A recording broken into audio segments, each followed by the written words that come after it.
우리 이제 옆 사람과 활짝 웃으며 인사하도록 하겠습니다. 당신에 대한 하나님의 사랑은 언제나 100%입니다. 활짝 웃으며 라고 이렇게 얘기하니까요, 이런 생각이 듭니다. 설교 시간에 항상 강단에 올라올 때는 활짝 웃으면서 이렇게 편안하게 말씀을 이렇게 전해야지 하는데요, 이렇게 말씀을 전하다 보면 어느 순간 긴장을 해서 자꾸 이렇게 얼굴이 굳어져요. 그러니까 얼굴이 굳어지면 긴장하고 있구나, 이렇게 생각을 해주시면 좋겠습니다. 이번 그 휴가 때 전주에서 이 부모님과 함께 격포를 다녀왔습니다.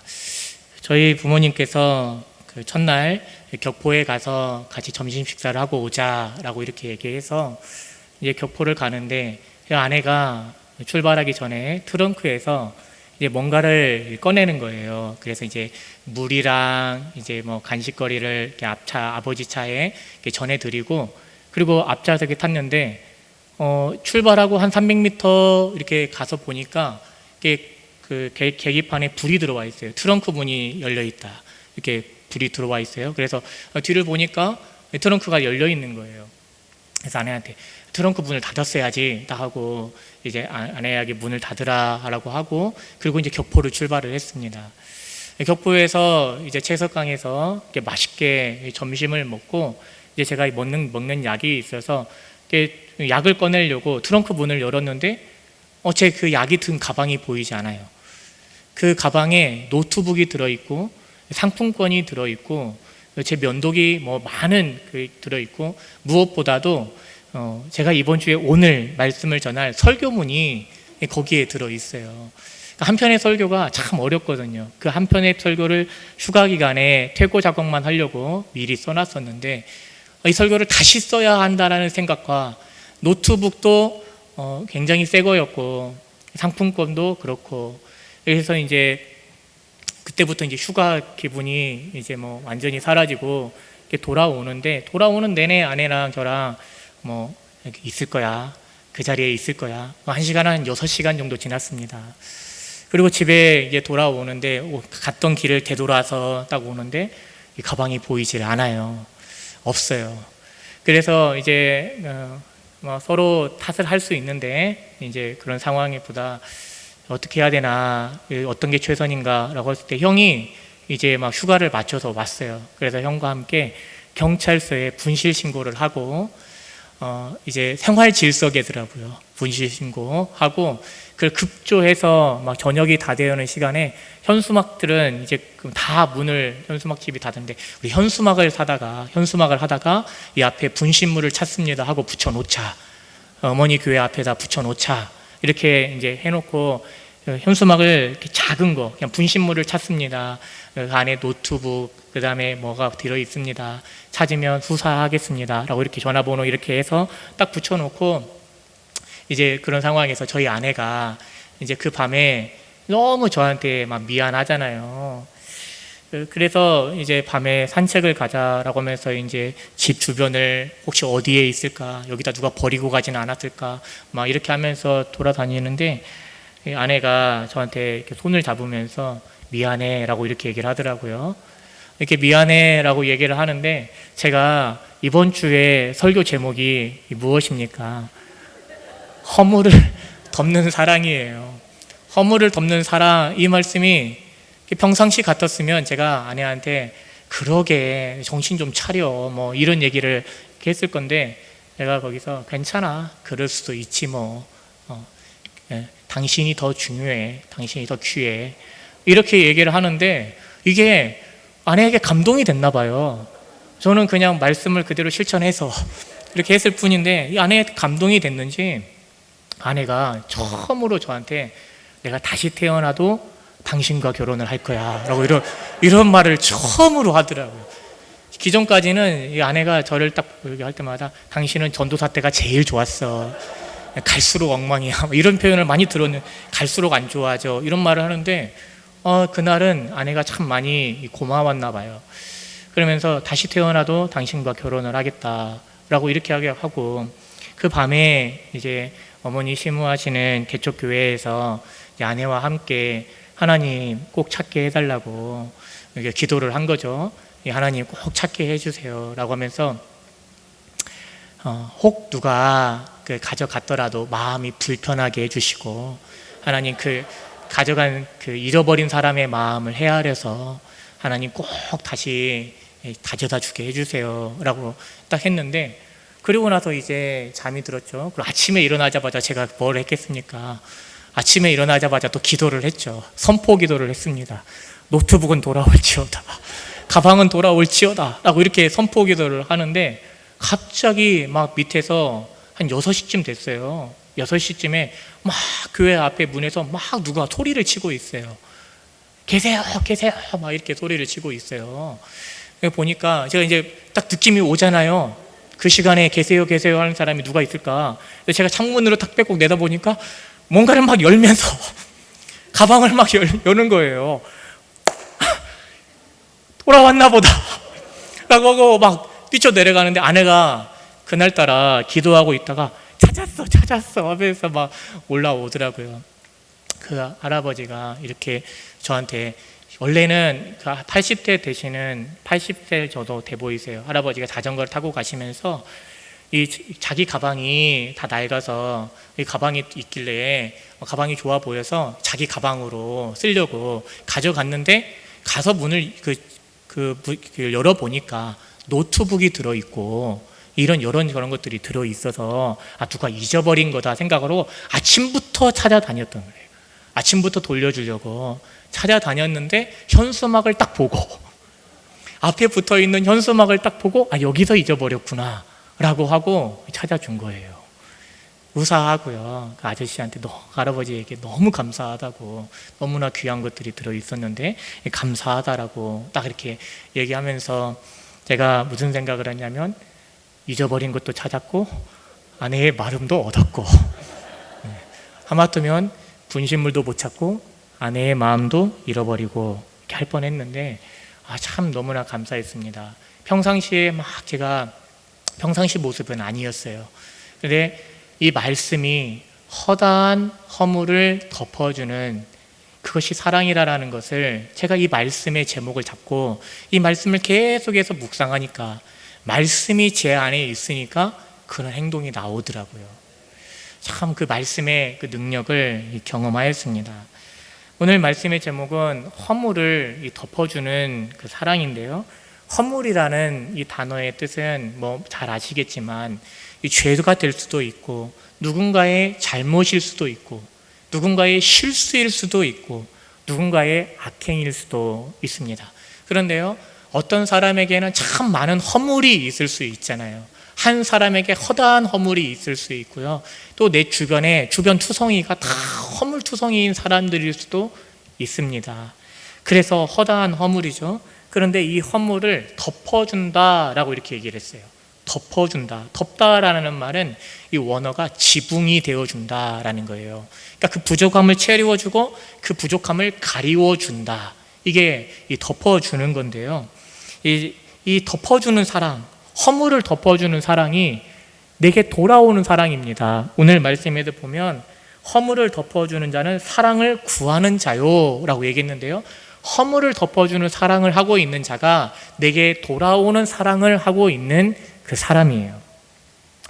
잠언 19장 11절 말씀에, 노하기를 더디하는 것이 사람의 슬기요 허물을 용서하는 것이 자기의 영광이니라. 누구의 영광이라고요? 자기의 영광이래요. 허물을 용서하는 것이 자기에게 영광이 된다라고 이렇게 말씀을 합니다. 가만히 보면 하나님께서 우리를 사랑하는 방식도 이 덮어줌입니다. 아담이 최초에 이 범죄를 하였을 때 하나님께서 그 죄의 결과로 수치와 두려움에 떨고 있는 그 아담과 하와를 하나님께서 어떻게 하십니까? 가죽옷을 지어 덮어주시잖아요. 입혀주시잖아요. 가죽옷을 위해 죄 없는 그 짐승이 희생하였던 것처럼 예수님께서 우리의 죄와 허물을 덮어주시기 위해, 우리로 그리스도로 옷 입혀주시기 위해 예수님께서 희생을 하시면서 우리의 허물을 덮어주시는 그 하나님의 사랑이죠. 그래서요, 하나님은 어떤 사람이 자격이 있어서 사랑하는 것이 아니라 그를 사랑하심으로 그가 자격이 있게 만드십니다. 그러니까 우리가 허물을 덮어주는 사랑을 함으로 인해서 누군가가 그 사랑을 받을 수 있는 자격이 있게 만들어주는 거죠. 그런데 우리는 그 사랑이 아니죠. 누군가가 자격이 있어야 사랑을 베푸는 그 수준의 마음이 머물러 있을 수 있습니다. 누가복음 5장 32절에 보면 내가 의인을 부르러 온 것이 아니요 죄인을 부르러 왔다. 그러니까 예수님께서는 누구를 찾아다니십니까? 허물이 많은 병든 자, 죄인을 찾으러 오시는 것이죠. 왜요? 덮어주시고 가리워 주시고 온전케 하시기 위한 그 사랑을 보여주시기 위해서죠. 그런데 이러한 어떤 하나님의 말씀, 우리가 잠언은 지혜서잖아요. 지혜, 잠언에서 말하는 그 지혜는 인생의 어떤 그 목적이, 삶의 방향이, 삶의 행동이 하나님의 목적하심과 원하심에 맞추어져 가서 살아가는 것을 지혜라고 그렇게 얘기를 하는데, 이 하나님의 어떤 말씀에 대해서 허다한 허물을 덮어주는 것이 사랑이다, 이것을 이렇게 얘기를 함에도 두 종류의 사람이 있습니다. 지혜로운 자와 미련한 자의 그 반응이 달라요. 먼저 이 지혜로운 자는 이런 거죠. 이 허물, 누군가의 허물은 관계의 불씨입니다. 이 관계의 불씨가 되기 때문에 자꾸 그것을 들춰내면 나를 태우고 그를 태우고 공동체를 태우는 거예요. 그런데 덮는다라는 건 끄는 거잖아요. 그러니까 이런 거예요. 미련한 사람은 그 지혜로운 사람은 불이 날까봐 덮어버리고 끄는 사람이라면, 미련한 자는 어떤 사람이에요? 꺼질까봐 다시 불씨를 다시 이렇게 붙이는 사람이에요. 불이 꺼질까봐. 우리는 지혜로운 사람입니까? 미련한 사람입니까? 불이 날까봐 끄는 사람이 있는가 하면, 불이 꺼질까봐 키우는 사람이 있는 것이죠. 이 불을 키우는 사람, 들춰내는 사람, 그것을 잠언에서 다른 말씀들 보니까요, 말쟁이라고 이렇게 표현을 했어요. 말쟁이, 입술을 벌린 자. 그러니까 누군가의 허물을 자꾸 들춰내는 사람을, 그 허물을 계속해서 말하고 있는 사람을, 그래서 친한 벗을 이간하고 있는, 공동체를 태우고 있는 그를 잠언에서는 말쟁이 아니면 입술을 벌린 자라고 이렇게 표현을 하고 있는 것이죠. 한경직 목사님께서 나의 감사라는 그 자서전 책에서 이런 표현을 하셨어요. 이런 내용이 있더라고요. 재직회 시간에 한 장로님이 목사님 손을 들고 발언을 하신 거예요. 목사님에게는 6가지의 죄가 있습니다 라고 이렇게 얘기를 하신 거예요. 그러면서 첫 번째는 이거고, 두 번째는 이거고, 세 번째는 이거고, 그래서 6가지를 이렇게 다 말을 했답니다. 그랬더니 한경직 목사님이 그 얘기를 다 들으시고 틀렸습니다 라고 이렇게 얘기를 했대요. 틀렸습니다. 저는 더욱 죄가 많습니다. 7번째는 이런 죄를 지었고, 8번째는 이런 죄를 지었고, 9번째는 이런 죄가 있습니다 하면서 계속해서 죄를 열거하시더래요. 그런데 이러한 허물을 가리워주는 성도님이 계셔서 감사합니다 라고 이렇게 얘기를 했대요. 장로님이 그 말을 들으면서 마음이 열린 거예요. 그 마음이 열려서 한평생의 한경진 목사님과 아름다운 동역을 이룰 수 있었다라는 그 내용이죠. 저는 그 한경진 목사님이 보여줬던 모습, 또 우리 안에서 아마 우리 성도님들이 보여주는 모습이 허물을 가리워주는 것, 누군가의 그것을 자꾸 맞싸움하는 것이 아니라 오히려 그 사람 누군가의 허물을 끝내주는 것, 그 허물이 불씨가 될까봐 덮어버리는 것, 이것이 저는 사랑이라고 생각을 해요. 그 책에서 자신을 끊임없이 지적하는 성도님들이 많았다라고 얘기해요. 그래서 자신의 한평생의 목회는 싸움이었다라고 이렇게 얘기를 합니다. 한경진 목사님이 그 정도였다면, 존경받는 한경진 목사님이 그 정도였다면 저희들은 말할 것도 없겠죠. 그런데 그 싸움에서 그 한평생에 한경진 목사님 주위의 사람들이 한경진 목사님을 회고할 때 그가 가장 많이 했던 말이 무엇이냐면, 그럴 수도 있지라는 이 말이었대요. 한경진 목사님이 가장 많이 하셨던 말씀, 대뇌었던 말씀, 그럴 수도 있지, 그 말도 일리가 있지. 그러니까 목사님에 대해서 누군가가 목사님에 대해서 이렇게 말을 합니다라고 얘기할 때 목사님이 그것을 듣고 반응을 했던 게 아니라 그 말도 일리가 있지, 그럴 수도 있지 라고 하면서 덮으신 거예요. 계속해서 한경진 목사님은 한평생에 목회하면서 그 싸움을 하셨던 것이죠. 그러면서 그럼에도 모든 것이 나의 감사다라고 이렇게 고백을 한 겁니다. 우리가 이런 어떤 허다한 허물을 덮어주는 사랑을 말할 때 우리는 그 어떤 허물을 덮어준다라는 말에서 훈계와 어떤 징계 이런 것들을 다 그냥 등한시해버릴 수도 있어요. 그런데 그게 아닙니다. 우리가 먼저 잘 알고 가야 하는 건 허물을 덮는 사랑에는 이 정당한 훈계와 이 참 사랑의 이 징계가 있습니다.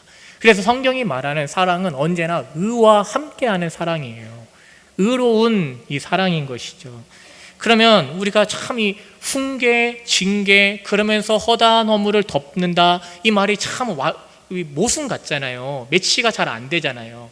덮어버리려면 완전히 덮어야지 훈계 또 징계를 하면서 허다한 허물을 덮는 사랑이 이게 어떻게 말이 되냐라고 하는데 그것을 판별하는 기준이 있습니다. 어떻게 판별을 하냐면 나를 위한 선이 아닌 그 징계와 훈계를 받고 있는 그 사람을 위한 선이 되면 허다한 허물을 덮어주되 바로잡아주는 갈라디아서 6장 1절에 온유한 마음으로 바로잡아주는 그 사랑이 되는 거예요. 그런데 우리는 교회 안에서 이런 말씀들이 허다한 허물을 강조해버리고 덮어준다라는 것을 강조해버리고 아예 그 어떤 권징 이런 부분을 한 극단으로 강조를 균형을 이루지 못하기 때문에 우리가 어떡합니까? 온유한 마음으로 바로잡아주는 그 사랑을 할 줄도 모르고 우리가 잘 받을 줄도 모르는 것이죠. 잠언 28장 23절에 사람을 경책하는 자는 혀로 아첨하는 자보다 나중에 더욱 사랑을 받느니라. 허물을 덮어 용서하는 것이 자기의 영광이고요. 사람을 경책하는 자가 오히려 필경은 더욱 사랑을 받느니라. 이 말씀들이 모순이 아니라는 겁니다. 온유한 마음으로 상대방을 위해서 바로 잡아주되 그 허물을 덮어주는 그 사랑을 우리에게 말씀을 하신다라는 것이죠. 우리가 남에게 조언을 하고 충고를 할 때는, 상담할 때는 굉장히 하나님의 말씀을 객관적으로 봅니다. 그렇죠? 그래서 객관적으로 하나님의 말씀에 서서 이렇게 잘 조언을 해주시잖아요. 그거 아니야, 그러면 안 되지, 이렇게 하면서 우리가 얘기를 해주는데, 그러나 그 일이 내게 닥쳤을 때는 우리 보통 어떻습니까? 내게 닥쳐왔을 때는 하나님의 말씀을 누군가가 나에게 말해줘도 듣기 싫잖아요. 안 좋잖아요. 불편하잖아요. 누군가에게 얘기해 주는 것처럼 내가 나한테 누군가 얘기해 줄 때 객관적으로 내 자신에게도 적용을 해야 되는데, 누군가에게 얘기해 줄 때는 객관적이지만 나에게 그것을 적용할 때는 어렵잖아요. 이것을 여기 잠언 말씀에서는 한결같지 않은 저울추다라고 표현을 합니다. 잠언 말씀에서도 읽어보셨죠? 들어보셨죠? 한결같이 않은 저울추. 그러니까요, 누군가에게 얘기하듯이 내게 자신에게도 적용할 줄 알아야 되는 것이죠. 이게 한결같은 겁니다. 그런데 누군가에게 얘기할 때는 아주 은혜롭게 하나님의 말씀을 제대로 바르게 우리가 하지만 내게 적용할 때는 그 말씀이 적용점이 없는 거죠. 잘 안 되는 거죠. 이게 한결같지 않은 저울추, 이렇게 되는 것이죠. 할 줄도 알아야 되고 받을 줄도 알아야 되는 것입니다. 그런데 10절을 볼까요? 10절을 보면 미련한 사람은 한마디 말로 총명한 자에게 충고하는 것이 매 100대로 미련한 자를 때리는 것보다 더욱 깊이 박히느니라. 미련한 사람을 100번 매질하는 것보다 슬기로운 사람을 한 번 징계하는 것이 더 효과가 있다라고 이렇게 얘기를 해요. 성경에서 말하는, 잠언에서 말하는 미련한 자는 하나님을 경외함이 없는 자입니다. 그러니까 우리가 저 미련한, 이렇게 얘기할 때 잠언에서의 미련함은 어리석은 자, 미련한 자, 다 하나님을 경외하지 않는 자, 지혜로운 자는 하나님을 경외하는 자고요. 그런데 하나님을 경외함이 그 속에 없는 자는 이 지혜와 훈계를 멸시한다라는 거예요. 매 100대를 때려도, 그러니까 매 100대를 때려서라도 그 사람이 바로잡아질 수 있다면, 그 사람을 바꿀 수 있다면 그렇게 할 것인데, 100대를 때리기까지 바로잡아 주려 해도 화만 낼 뿐 자신을 말씀 앞에 돌이키지 않는다라는 겁니다. 그러니까 누군가가 배 맥대를 때리는 수고와 인내와 사랑으로 그에게 다가가도 그가 그 말씀을 들을 줄을 모르는 거예요. 이게 내 백대를 말하는 거예요. 백대로 미련하다는 것보다 더욱 깊이 박히느니라. 그래서 이러한 미련한 사람의 미련한 하나님을 경외함이 없는 자의 그 미련한 자의 행동은 12절이에요. 차라리 새끼 빼앗긴 앙곰을 만날지언정 미련한 일을 행하는 미련한 자를 만나지 말 것이니라. 이 곰은 모성이 매우 강한 이 동물이라고 얘기합니다. 새끼가 조금이라도 위험하다 싶으면 목숨을 내걸고 싸운대요. 그런데 그 곰이 새끼를 잃었다고 한번 생각을 해보세요. 새끼에게 조금만 위협이 가도 막 목숨을 내걸고 싸우는 판에 새끼를 잃어버렸을 때 그 곰이 어떠하겠습니까? 그런데 미련한 자의 그 자기애가, 미련한 자가 자기를 사랑하는 마음이 이렇다라는 거예요. 미련한 자가 자기애를 가지고 대하기 때문에 자기에게 조금이라도 위해가 된다 싶으면 흥분하여서 막 주변을 파괴하고 소란하게 하고 사람을 위협하는 행동을 한다라는 겁니다.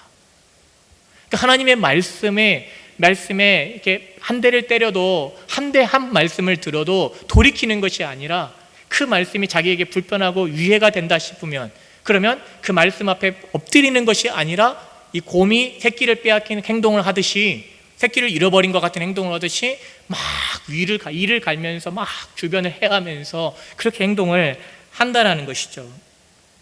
하나님을 경외함으로 그리스도를 따르고 보고 있는 것이 아니라 자기 감정을 자기를 표현하는 데 집중을 하고 있는 거예요. 이게 미련한 자의 미련한 행동이죠. 그러면 이렇게 미련한 그 행동을 하는 미련한 자의 어떻게 그가 지혜로운 자가 될 수 있는가? 잠언 19장 20절 말씀에 너는 권고를 들으며 훈계를 받으라. 그리하면 내가 필경은 지혜롭게 되리라. 그러니까 무엇입니까? 권고와 훈계를 들을 때 필경은 지혜롭게 된다는 거예요. 그런데 미련한 자는 매 100대를 때리면서까지 얘기를 해줘도 듣지를 않는다는 겁니다. 돌이키지를 않는다는 거예요. 오늘 말씀에 적용해 보면 매 100대를 때려도 허물을 덮어주는 사랑을 하는 것이 아니라 허물을 계속해서 이런 말씀을 들어도 허물을 들춰내고 있는, 그리고 그 원통함을 풀지 않는 그런 어떤 이 모습이 된다라는 것이죠. 그런데 오늘 10절 말씀에 총명한 자, 한마디 말로 총명한 자에게 충고하는 것이라고 얘기했어요. 총명한 자는 어떤 자입니까? 지혜로운 자, 하나님을 경외하고 있는 자는 한마디 말로도 깨닫는다라는 겁니다. 한마디 말로도 자신의 행위를 돌이킨다라는 겁니다. 허물은 덮어주되 그의 잘못을 고쳐주려 할 때 다시는 그와 같은 죄를 범하지 않는 것이죠. 우리 이 말씀을 어디서 알 수 있습니까? 가늠하다 현장에서 잡혀온 여인을 예수님께서 대하시던 그 모습에서 알 수 있잖아요.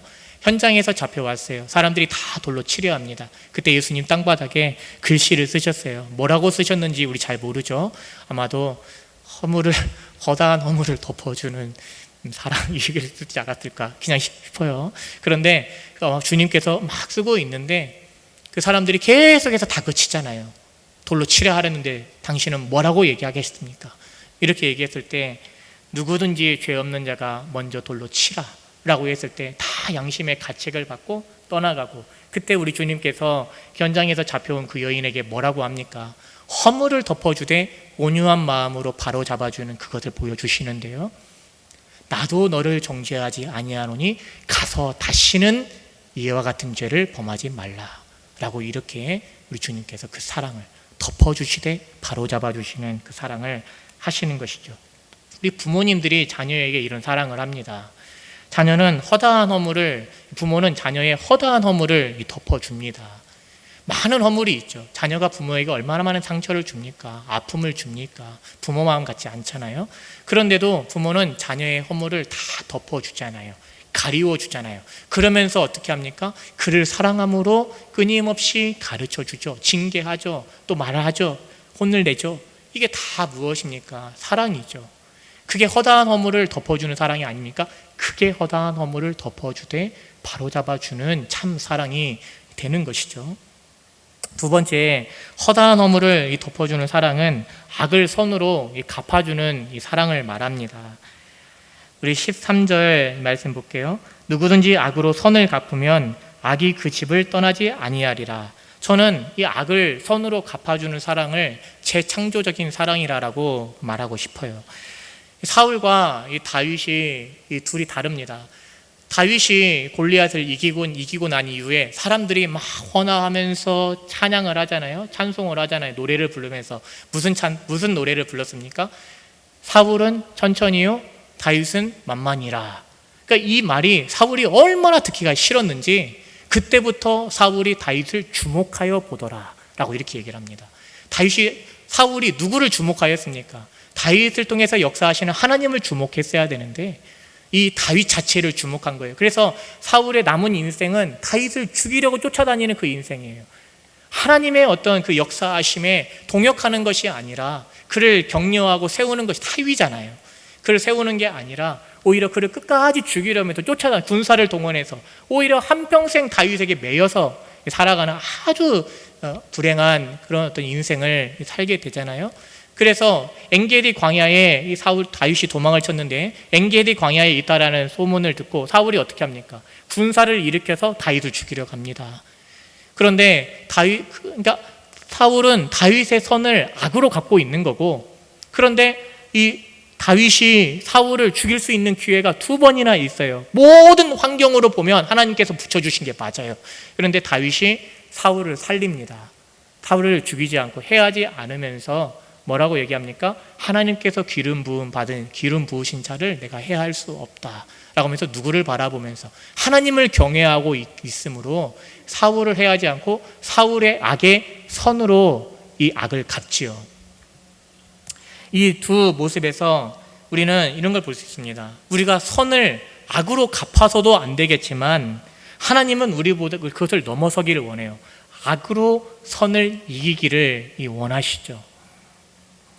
왜요? 그 사랑이 하나님의 성품이요, 그 사랑에 능력이 있기 때문에 그렇습니다.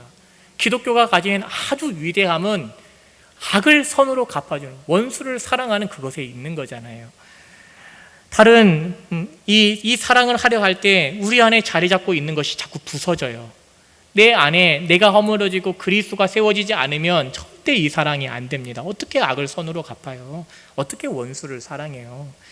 그런데 이 사랑이 자꾸 나를 허물고 그리스도를 내 안에서 세우시고요, 그를 허물고 나에게 악을 행하는 그를 허물고 그 사랑으로 끊임없이 그에게 대할 때 그를 허물고 그를 새롭게 세우는 능력이 거기에 있는 것이죠. 선을 악으로 갚는 데서는 어떤 능력도 없습니다. 악을 악으로 갚는 데에서도 어떤 능력도 없습니다. 악을 선으로 갚는 데서 능력이 있는 것이죠. 복음의 능력이 무엇입니까? 우리 하나님께서 우리에게 행하신 것이 무엇입니까? 하나님이 창조하신 모든 심이 아름다운 그것을 사람이 다 깨버린 거잖아요. 다 망가뜨린 거잖아요. 하나님께 죄를 지은 거잖아요. 그런데 하나님께서 우리를 선으로 그 악을 갚아주신 것이잖아요. 자신을 내어주심으로 우리를 의롭다 하시기 위해, 우리를 선하다 하시기 위해 하나님께서 자신을 비우시고 낮추시고 그리고 죽음으로 이 모든 것을 이루어 주시잖아요. 그렇게 하나님의 위에 우리가 새롭게 되는 피조물이 되고 내 안에 나를 허물고 누군가를 세우는 그런 역사가 일어납니다. 제가 사역을 하면서 보니까요, 참 이 말씀을 함께 나누고 싶었어요. 사역을 하면서 보니까 교회 안에 우리 성도님들 이렇게 보시면 누군가의 오랜 수고와 어떤 헌신, 참 하나님 앞에서 너무 귀한 신앙을 가지신 분들이 너무 많아요. 그런 신앙을 가지셔서 정말 여기까지 이르르셨는데 어느 누군가가 그 믿음을 지켜온 그 신앙을 넘어뜨리게 하는 걸림돌이 되어서는 안 됩니다. 나로 인해서 누군가의 오랫동안 정말 소중했던 그 신앙이 무너지는 일이 일어나서는 안 되는 거예요. 그런데 그런 일들이 가끔 일어나는 것을 봐요. 누군가가 정말 믿음을 잘 지켜왔는데 어떤 사건으로 인해서, 어떠한 일로 인해서, 어떠한 허물로 인해서 정말 그의 그 귀한 신앙이 무너지는 거 한 번씩 보일 때가 있습니다. 오히려 우리는 어떻게 해야 됩니까? 그 지켜왔던 그 믿음을 오히려 계속해서 이루어 갈 수 있도록 내가 그에게 걸림돌이 되는 것이 아니라 그가 혹 내게 걸림돌이 되어도 혹 걸림돌이 되고 그의 허물이 보여도 그가 오랫동안 그렇게 귀하게 지켜왔던 그 믿음을 계속해서 지켜갈 수 있도록 덮어줘야죠. 이게 우리가 공동체 안에서 힘써야 할 어떤 사랑이죠. 누군가의 오랫동안 지켜왔던 그 귀한 신앙을 넘어뜨리는 것이 아니라 혹 그 믿음을 지켜오다가 어느 한순간에 넘어졌더라도 허물이 보이더라도 그것을 감싸주고 그 믿음을 다시 지켜갈 수 있도록 그 귀한 믿음을 다시 이뤄갈 수 있도록 공동체가 세워줄 수 있는 그 실력을 우리가 갖춰야 되죠. 하나님의 사랑은 헤세드의 사랑인데요, 이 하나님의 사랑은 이 매력에 어떤 강조를 두는 사랑이 아닙니다. 언약에 헌신하는 우리 하나님의 사랑인데요, 그 사랑을 받는 대상의 이 가치가 변함에도 불구하고 사라지지 않고 지속되는 사랑이에요. 처음부터 끝까지 변함이 없는 그 사랑이에요.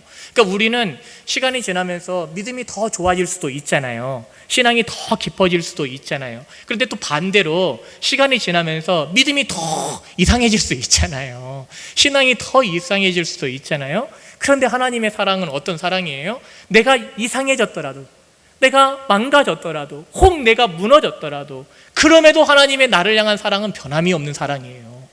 왜? 하나님의 언약에 기초한, 하나님의 그 헌신에 기초한 사랑이기 때문에 우리가 그러한 사랑을 받고 있어요. 우리가 그러한 사랑을 받고 있어요. 그러니까 안심해도 돼요. 어떤 면에선 우리가 내가 오늘 망가져 있더라도 하나님의 사랑은, 내가 그때와 지금이나 하나님의 그 사랑은 변함이 없으니까요. 그런데 우리는 누군가를 사랑을 할 때, 허다한 허물을 덮어주는 사랑을 할 때 보통 그 사람의 하는 행동을 보고 할 때가 많습니다.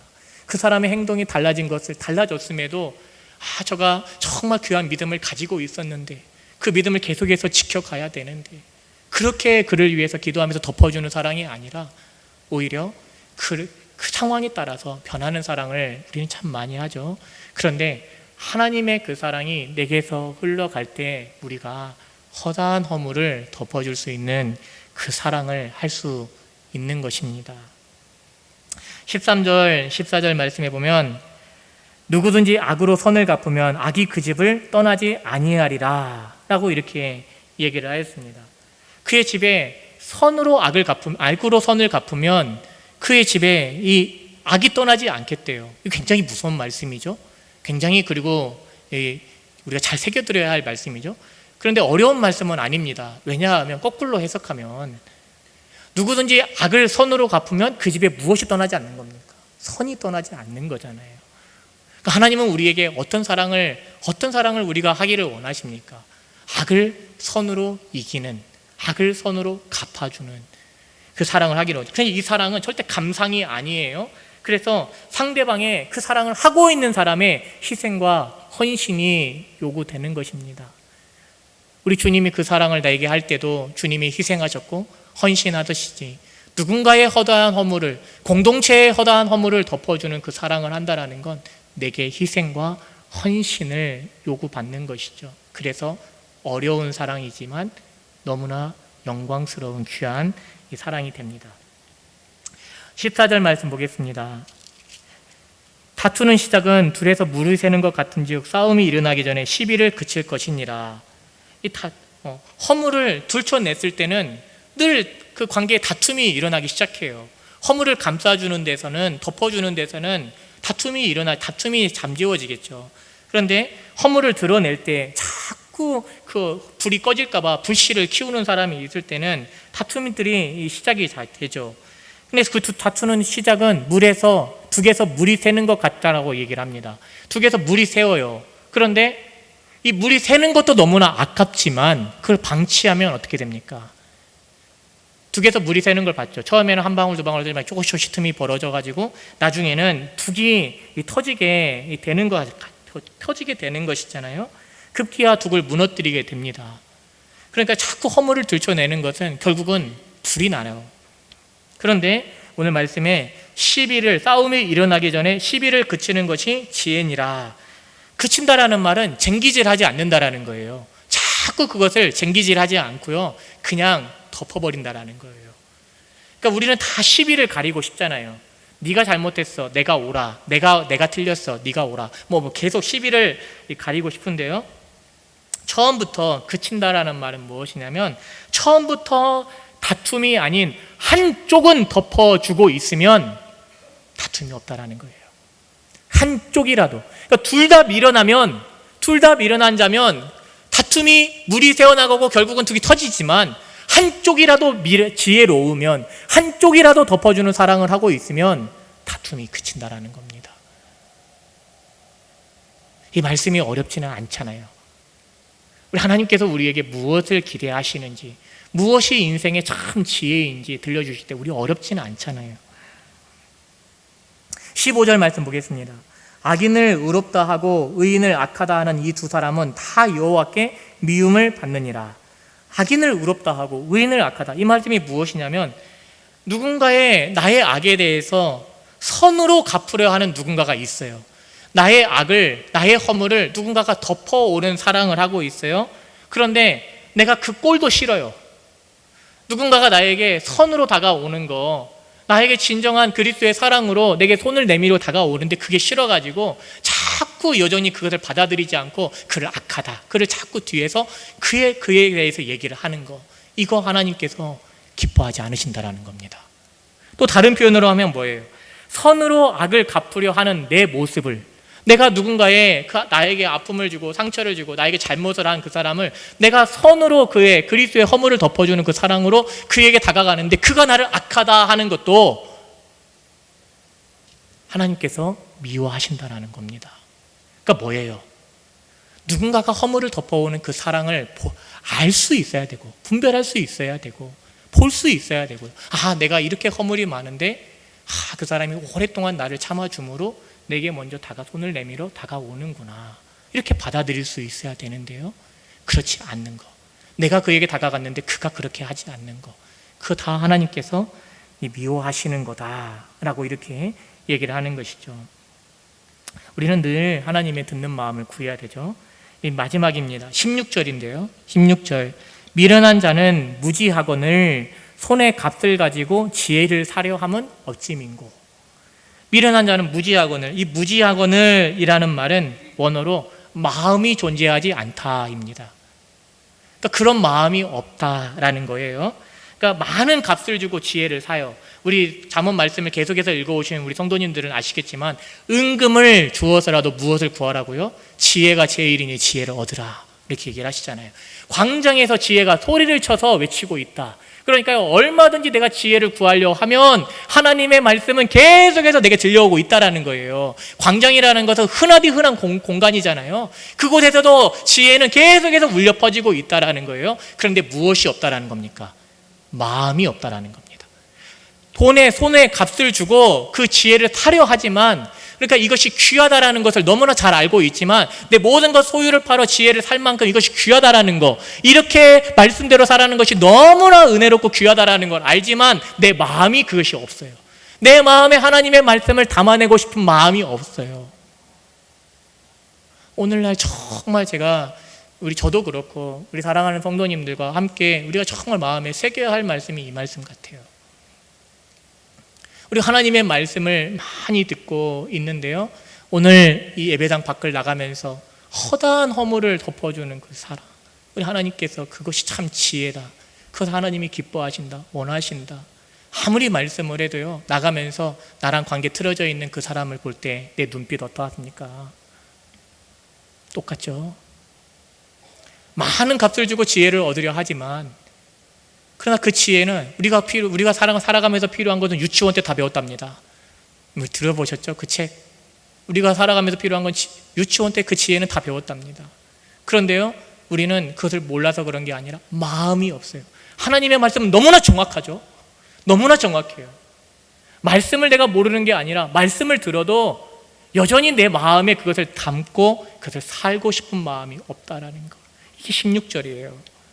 미련한 자는 무지하거늘 손에 값을 가지고 지혜를 사려 함은 어찌민고. 그럼 지혜로운 자는 어떻다라는 겁니까? 지혜로운 자는 말씀을 들을 때 하나님의 말씀에 내 의지적 결단을 가지고 그대로 실천하는 사람이 지혜로운 자가 되는 것이죠. 내 감정이 아닙니다. 의지적 결단이죠. 그것이 지혜를 구하는 자, 지혜를 가진 자, 하나님 앞에서 지혜롭게 행하는 자가 되는 것이죠. 그렇지 않으면 지혜의 실체가 아닌 그림자를 가지고 있을 뿐이 되는 겁니다. 결론입니다. 사랑은 자기의 유익을 구하지 않는 건데요. 어떻게 이것이 가능합니까? 다 자기의 유익을 구하고 싶지 어떻게 남의 유익을 먼저 구해요? 내가 희생하고 헌신해야 되는데요. 그런데 주님의 그 사랑으로는 가능해요. 주님이 내게 1절 오래 참으심으로 내게 보여주신 그 사랑이 내 안에 물밀듯 밀려올 때 그 은혜로 말미암아 이런 사랑이 가능하죠. 우리 주님이 십자가 지시면서 뭐라고 하셨습니까? 다 이루었다. 이 말씀은 동의어로 다 갚았다. 들으셨죠? 그 말씀 동의어로 다 덮었다입니다. 다 이루었다, 다 갚았다, 다 덮었다. 그 사랑이 우리로 하여금 그 사랑을 내게서 흘러가게 하는 것이죠. 오늘날 우리 교회 안에, 우리 기쁨의 동산교회 안에 어떻게 해서든지 내가 하나님의 말씀을 그대로 살아보겠습니다 라는 이러한 의지적 결단을 가지고 우리 사랑하는 성도님 그렇게 말씀 앞에 서보시기 바랍니다. 어떻게 해서든지 내가 하나님의 말씀대로 내 자신을 겸손하게 낮추어 보겠습니다. 나는 죽고 예수로 살겠습니다. 내 안에 그리스도께서 사시는 것입니다. 나는 온전히 그리스도의 말씀, 오늘 넘어져도 다시 그렇게 살겠습니다. 어떻게 해서든지 그렇게 말씀대로 살고 싶습니다. 그 고백을 주님 앞에 올려드려 보시기 바랍니다. 어떠한 역사가 일어나게 될지 그런 기대함으로 가득한 우리 공동체 되기를 주님의 이름으로 축원합니다.